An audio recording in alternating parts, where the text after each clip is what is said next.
Hi, welcome to Jennifer Loves Books. Today I'm doing the in or out tag. This was an original tag by Rick McDonnell and I was tagged by Mo from Animo Shoshin. I'll link their channels down below.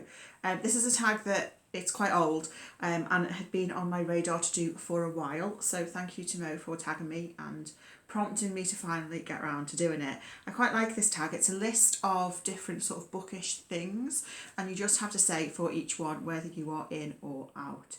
I'll tag a couple of people to start with. So I'm going to tag Tiffany from Towering TBR and Melinda from A Web of Stories. Both of those are fairly new booktubers and I have really been enjoying their content, so I would recommend you go and check them out.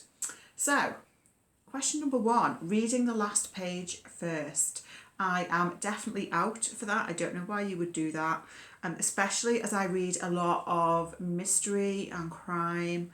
And reading the last page first would almost certainly spoil it. Number 2, enemies to lovers. I'm going to say I'm out. I don't read a lot of romance. And I feel like enemies to lovers is just like a questionable way to start a relationship. Although I will say one of my favourite books, Anne of Green Gables, does kind of have that trope, but I'm still out. Number 3 is dream sequences. I'll say I'm in. I think dream sequences, if they're done well, can be good. If they're done bad, they can be terrible, but I'm going to say I'm in. Number 4, love triangles. Again, another romance trope. I think I'm going to say I am out on love triangles. 5 is cracked spines. I am in for cracked spines. I mean, that's the point of, you need to read the book, don't you? I don't purposefully crack the spine of like a new book. I think some people do that sort of to make it easier to read, so I don't do that, but I'm quite happy for the spine to get cracked as I'm reading a book, and it shows that a book's been read a lot of times, which is a good thing. Number 6, back to my small town. I am in for this.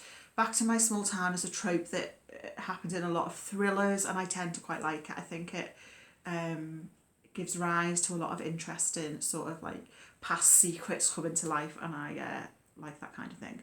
Number 7, monsters are regular people. I'm going to say I'm in for monsters as regular people. Yeah. Number 8, no paragraph breaks. I'm going to say I'm out. Yeah, I'm going to say I'm out. I like paragraph breaks. It makes it easier to read. But I think, if I remember rightly, I did read Blindness by Jose Saramago, and I really liked that book. But I think that doesn't really hardly have any paragraph breaks. It's just continuous. But I probably liked it despite of that fact. So I'm going to say I'm out on that one.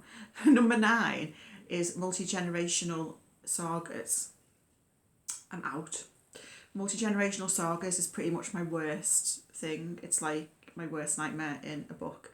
I think it's because I don't like a lot of characters, and I also don't like books that take place over a long period of time. Like, I prefer like 2 characters and a book that's set over the course of a day. That's like my ideal book. So I'm definitely out on multi-generational sagas. Number 10 is rereading. I'm definitely in for rereading. I made sort of one of my goals for 2022 to do more rereading, which I did, and I very much enjoyed it. So I'm definitely in for rereading. Number 11 is artificial intelligence. I'm going to say I'm in.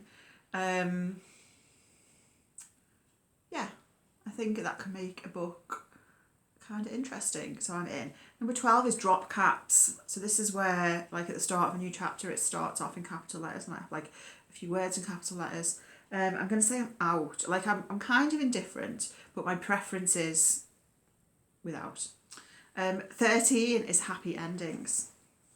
It's funny because I was thinking about this, and so I read a lot of sort of crime mystery, and those tend to have happy endings. So if you think of, I mean, several people tend to get murdered along the way, but if you think of someone like Agatha Christie, you know, most of the time those books have a happy ending because the murderer is caught and usually brought to justice. However, I was thinking about some of my like most favourite books, and like it's very rare for any of my favourite books to have a happy ending. They all have quite miserable endings, which I hadn't realised until I was thinking about this question. So for happy endings, I'm actually going to say I am out. Number 14 is plot points that only converge at the end. I'm going to say I'm in. I think this can be something that works really well if it's pulled off right. So I'm going to say I'm in. 15 is detailed magic systems. I'm out on this. I don't really read books that contain magic systems. It's not really something I ever read, so I'm going to say I'm out. Number 16 is classic fantasy races. For the same reason, I'm going to say I'm out. It's unreliable narrators. I'm definitely in for unreliable narrators. This is pretty much my favourite thing in a book. I think an unreliable narrator. Yeah, I definitely like that. And number 18 is evil protagonists. Again, I am in for this. Now, if you give me an evil, unreliable narrator, that's pretty much my favourite thing. Number 19, The Chosen One. I think I'm out for that. I don't really read a lot of books that contain that trope, I don't think. I'm going to say I'm out.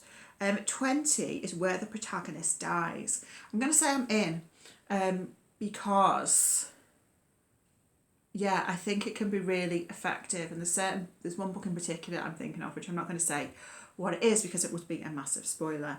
And the protagonist dies, and it was a shocker, but it was great, so I'm in. 21 is really long chapters. I am out on really long chapters. Yeah, I tend to prefer shorter, reasonable length chapters. 22 is French flaps. I am in on French flaps. I think they're quite nice. I think they're a little bit fancy, aren't they? I tend to prefer reading paperbacks compared to hardbacks. But paperbacks, I think, can be a little bit flimsy. So I think when you have a French flap, it just makes it that little bit sturdier. 23 is Deckled Edges. I am out on Deckled Edges. I only read a book with Deckled Edges for the first time, I think, last month. And I really don't understand why Deckled Edges is a thing. First of all, I do think it looks messy. But my main issue with Deckled Edges is that it makes it difficult to turn the page, which was really like hampering my reading experience. So I am out on Deckled Edges. 24 is signed copies by the author. I'm going to say I'm out. Like, I can see how having a signed copy is a nice thing, but it's just not something I'm particularly that bothered about, really. So I'm going to say I'm out. 25 is dog earring pages. I'm out. I use a bookmark. I've always used bookmarks. Don't really know why you wouldn't. Plus, I read a lot of library books, and it is definitely frowned upon to dog ear library books. And then the final prompt of the sort of main part is chapter titles instead of numbers. I'm going to say I'm in. I like chapter titles, but I prefer numbers and chapter titles. So I feel like numbers, it just makes it a bit more, what's the word? I sort of feel like it's got a bit more structure if it's got a number to it. Does that make any sense? But I quite like titles. Titles, you tend to see titles, don't you, in sort of like classic books. And certainly some, like, if you read Golden Age crime fiction, they tend to have chapter titles as well, sort of giving you a hint of what's coming up in the chapter. So I quite like that. I'm going to say I am in on chapter titles. And then there's 3 final prompts. So Rick in his original video did say you can add in extra prompts if you want. Mo added 3 extra prompts in on hers, all relating to sort of crime fiction, and I'm going to do those additional 3 prompts. So first we have Quirky Detectives. I'm going to say I'm in on Quirky Detectives. I feel like it can be a bit annoying, but my favourite detective is Hercule Poirot, and he's pretty quirky, isn't he? So I'm going to say I'm in. The next one is Only One Murder.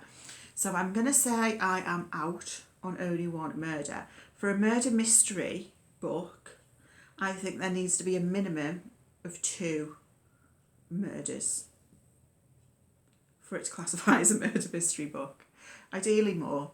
I I mean, I don't mind books. So there are other books I'm thinking of, which I'm not going to say what they are because it could be a spoiler. More sort of like classic books, which might have a murder in it, but that book is not sort of a murder mystery, if that makes sense. If it's a murder mystery, it needs to have multiple murders.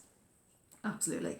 And the final one is long mystery series. And I think I'm actually going to say I'm out. Now, I do like, so for example, Poirot, I really, really like. But other than that, there's not that many mystery series that I read. I'm not too much of a fan of long crime series either. And my preference for contemporary crime or mystery is for standalones. And the reason I prefer standalones is because when you have a standalone, like anything can happen.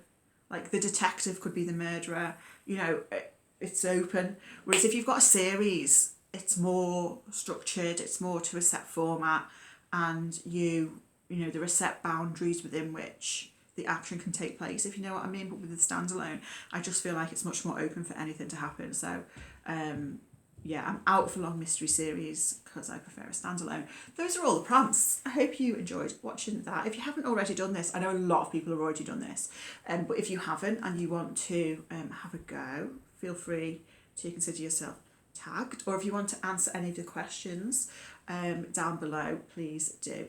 Thank you so much for watching. I hope you're well, and I'll speak to you again very soon. Bye.